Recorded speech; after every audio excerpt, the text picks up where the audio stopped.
I love Timmy Pat. Yeah. I loved him. I love the second episode for Lucy. The So- only one person that could control Lucy was Miss Ellie. Blessed and grateful that the fans brought Lucy back. For millions of viewers who grew up watching primetime soap operas in the late 1970s and 1980s, Charlene Tilton will always be Lucy Ewing, the mischievous, sharp-tongued granddaughter who stirred up trouble on the CBS hit Dallas. But the woman behind that character carried a story far heavier than anything scripted for television, and in recent years she has stepped forward to tell it in her own words, in a way that has surprised even longtime fans who thought they already knew everything about her. Charlene Tilton was born on December 1, 1958, in San Diego, California, and her earliest years gave her almost nothing to hold on to. Her father was gone before she could ever form a memory of him, and for most of her life she never even had a photograph of his face. Her mother, Catherine, raised her alone while working as a secretary, but Catherine was also living with paranoid schizophrenia, an illness that, at the time, families rarely spoke about openly. Tilton has said plainly in interviews over the years that mental illness back then was something people swept under the rug rather than something they got help for, and that silence shaped much of her childhood. Her mother's paranoia sometimes latched onto ordinary objects, convincing her that she was being watched or monitored through everyday things like a television set. For a small child, that unpredictability meant home was rarely a place of safety. When Charlene was around 5 years old, her mother was institutionalized, and the little girl was shuffled between relatives in Nebraska and Illinois before cycling through a string of foster homes. She has described this period candidly in interviews, recalling one especially painful memory from when she was about 6.5. Her mother's twin sister took her to visit Catherine in the hospital, and Charlene saw her mother restrained in a straitjacket. It is the kind of image a child does not simply forget.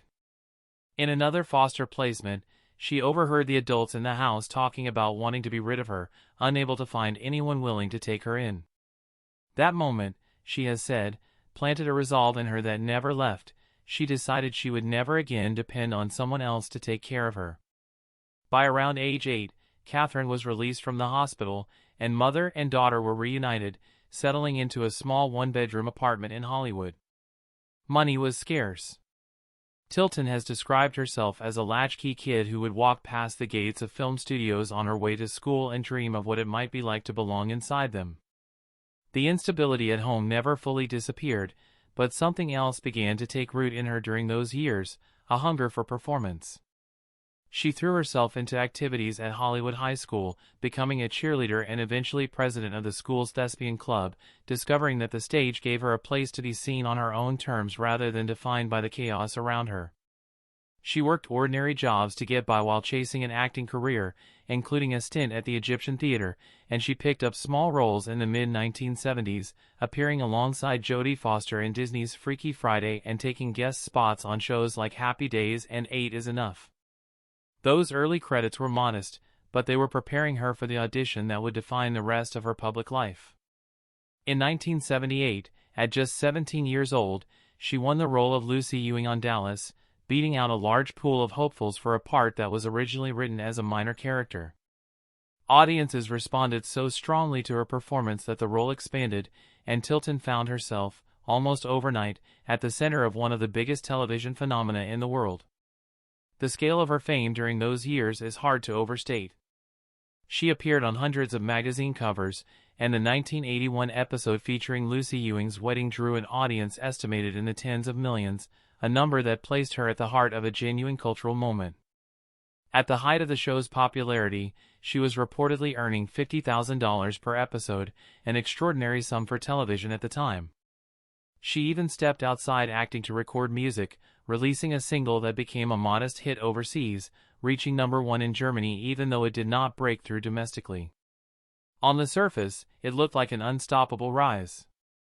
But fame came with a cost that rarely made it into the magazine spreads.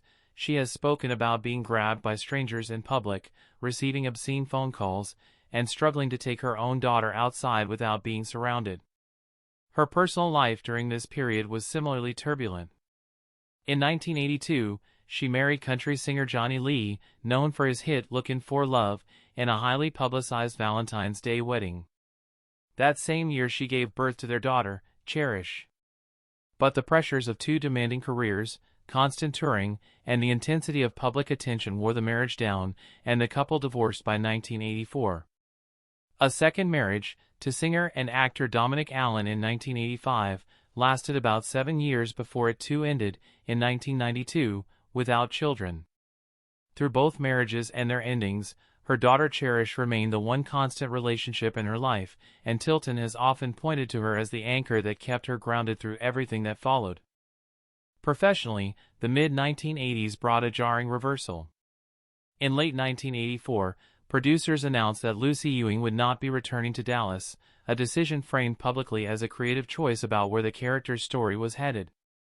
Tilton has said she never wanted to leave and would not have chosen to walk away from a show that meant so much to her. Fans were furious enough that the backlash reportedly forced producers to acknowledge how strongly viewers felt about her removal. For years later, thanks in part to that fan pressure and support from her co-star and mentor Larry Hagman, she returned to the show for a run that lasted until 1990, when Lucy's storyline was written out a second time. The pattern of being welcomed back only to be pushed out again became something of a recurring theme in her career.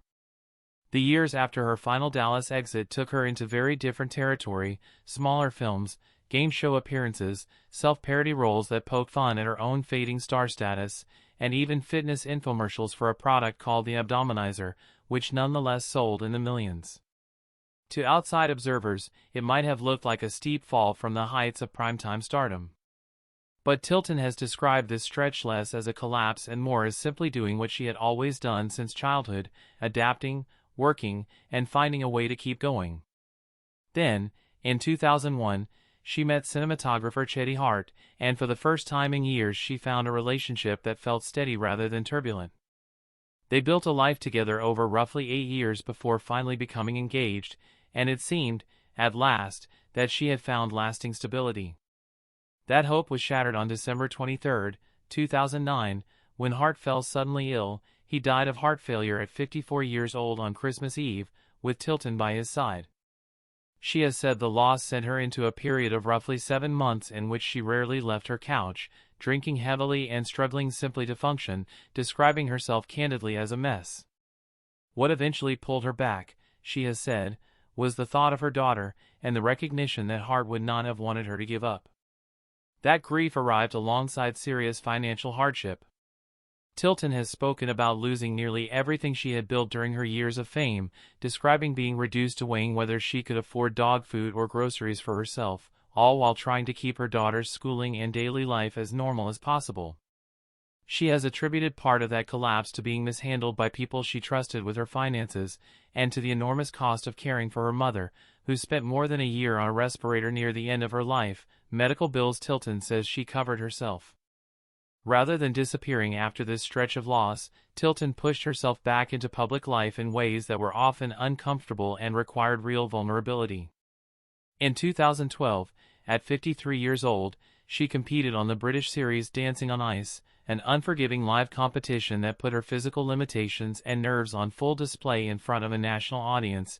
She was eliminated after several weeks, but the appearance itself signaled that she was willing to risk embarrassment rather than retreat. That same year, she returned to the Dallas universe once again, appearing in TNT's continuation of the franchise and stepping back into a version of the character that had first made her famous more than 3 decades earlier. She also took on lighter, comedic guest roles, including an appearance on The Middle, showing a side of her range that had rarely been highlighted during her soap opera years. Her advocacy work took on new meaning after Hart's death as well. She became involved with an organization supporting acting and improv workshops for children and adults on the autism spectrum, work she has continued for over a decade, describing it as a quieter and more meaningful use of her public profile than the fame-chasing of her younger years.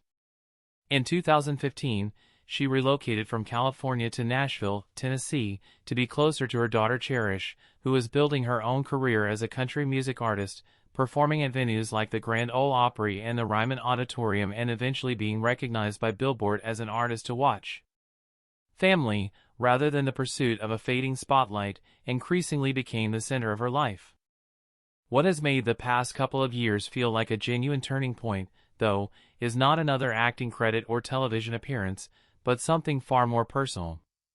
Through DNA testing, Tilton discovered that she has 3 half-siblings she never knew existed, connections to the biological father she had spent her entire life without ever meeting or even seeing a photograph of. According to reports on her story, their father had died only shortly before this discovery was made, meaning that even this long-delayed answer arrived layered with its own bittersweet timing. For a woman whose earliest wound was the absence of a father who never once tried to reach her, learning she had siblings out there, even without ever meeting the man who connected them, represents an entirely different kind of reckoning with her past than anything a scripted comeback could offer. Alongside that discovery, she has continued to step back into public view on her own terms. In August 2025, at 66 years old, she appeared at a Dallas reunion event in Texas alongside other cast members from the show that defined her early career, photographed smiling and at ease among people who understood exactly what that era of her life had cost and given her. And in interviews given around that same period, including a lengthy conversation on a nationally aired talk program, she spoke with an openness about her mother's schizophrenia, her years in foster care, and the losses that followed fame that she says she once would never have shared so plainly. That willingness to speak honestly, rather than any single career milestone, is really the comeback that has caught people off guard. Charlene Tilton was never simply the actress who played Lucy Ewing, and she was never simply the tabloid subject of failed marriages, financial collapse, or grief. She was, underneath all of it, a woman who spent her entire childhood being told, in one way or another, that she did not belong anywhere and could be sent away at any moment.